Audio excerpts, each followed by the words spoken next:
सटाणा तहसील कार्यालयात एसीबीचा मोठा सापळा. 10,000ची लाच स्वीकारताना महिला तलाठी रंगेहात जाळ्यात. महसूल विभागात एकच खळबळ. नेमकं काय आहे संपूर्ण प्रकरण? पहा हा विशेष report. 24x7 news report. Breaking news. आपण पाहत आहात 24x7 न्यूज रिपोर्ट.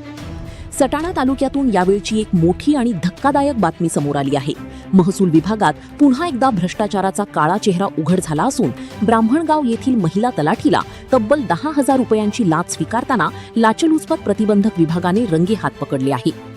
मिळालेल्या माहितीनुसार ब्राह्मणगाव येथील एका शेतकऱ्याच्या जमिनीवरील कर्जमाफीचा बोजा सातबाऱ्यावरून कमी करणे आणि वारस नोंदीतील नाव दुरुस्त करणे या कामांसाठी तलाठी मनीषा नारायण बाविस्कर यांनी 10,000 रुपयांची लाच मागितल्याचा आरोप आहे.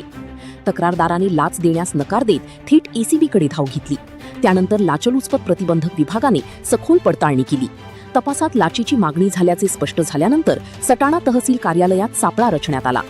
मंगळवारी तक्रारदाराकडून 10,000 रुपयांची रक्कम स्वीकारताच आधीच दबा धरून बसलेल्या एसीबीच्या पथकाने तलाठी मनीषा बाविस्कर यांना रंगेहात ताब्यात घेतले.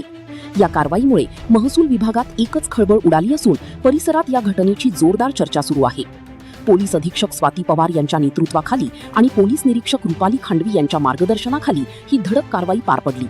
आरोपी विरुद्ध भ्रष्टाचार प्रतिबंधक अधिनियम 1988 अंतर्गत गुन्हा दाखल करण्याची प्रक्रिया सुरू असल्याची माहिती समोर आली आहे. दरम्यान या प्रकरणात आणखी काही धागेदोरे समोर येतात का? महसूल विभागातील इतर कुणाची भूमिका तपासली जाणार का? याकडे आता सर्वांचे लक्ष लागले आहे. अधिकृत तपास सुरू असून या प्रकरणातील प्रत्येक अपडेट आम्ही सर्वात आधी तुमच्यापर्यंत पोहोचवत राहू.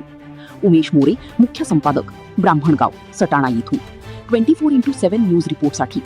जर तुम्हाला आमचे वृत्तांकन आवडत असेल तर व्हिडिओला लाईक करा, शेअर करा आणि आमच्या 24x7 न्यूज रिपोर्ट यूट्यूब चॅनलला सबस्क्राईब करायला विसरू नका.